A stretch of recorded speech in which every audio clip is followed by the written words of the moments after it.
Hello, I'm Adrian, and welcome to Fight Scene Breakdown. Today we're analyzing the final fight between Captain America and the Winter Soldier. Captain America needs to install one last chip in the helicarrier in order to gain control of them, but the Winter Soldier stands in his way. Despite already having a pretty spectacular fight by the highway, the Russo brothers wanted to give us a final battle, and I thanked them for it. It shot well, and the first exchange in particular was truly well done.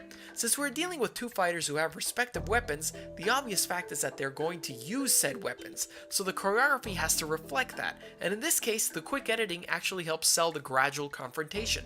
The wide sets up their distance and Cap's shield throw.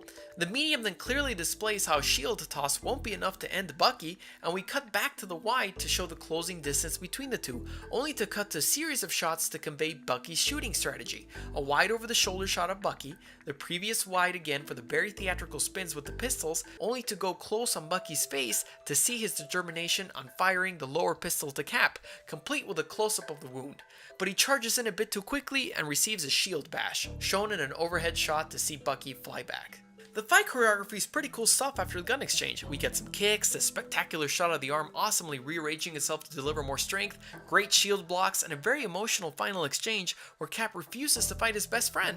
But the part I really want to highlight is the incredible ground game on display by Captain America nearing the end of the sequence. The fight turns into a mad chase for the chip to control the helicarriers, and after Cap is stabbed by Bucky, it looks like the Winter Soldier will finally get control of the chip. So Cap rushes in and immediately puts Bucky in a one-armed chokehold, making good use of his super soldier serum. But Bucky doesn't pass out, so he slams him on the floor and goes in for an arm lock. The rest of the fight devolves into what could best be described as jujitsu. Jujitsu is all about ground control and locking your opponent in positions where he's rendered immobile. It's not about matching his punches with other punches or kicks, it's simply about finding the best way to wrap yourself around his weakest joints, the ankle, the elbow, the knee, etc., and forcing him to submit. In this case it works because he has trapped Bucky's elbow joint right underneath his bicep and furthermore has control with his other hand on his face.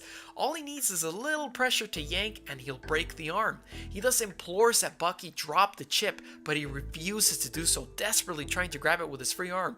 So since Bucky does not yield to Cap's mighty shield, he breaks his arm. Despite his broken arm, Bucky refuses to submit, but he puts himself into a rear naked choke, the absolute worst position you can be in a fight as you are essentially helpless. Ideally, Cap would want his left hand behind Bucky's head to go in for a full lock, but since this isn't the case, Bucky pulls at his fist with his metal arm, but in a brilliant move, instead of trying to fight it, he lets Bucky pull with all his strength and manages to lock in his extended arm with his leg. Since Cap has locked in his arm and is restricting all blood flow to his head, Bucky passes out, finally releasing the chip. As such, this is quite possibly the greatest ground game exchange I've ever seen in a superhero film. What did you guys think of the fight? Which fight would you like me to analyze next? Join my Patreon to get access to cool behind the scenes stuff and a bunch of other rewards. Subscribe and you can follow me on my Twitter, Instagram, and brand new Facebook fan page, Godzilla Rex. See you next time.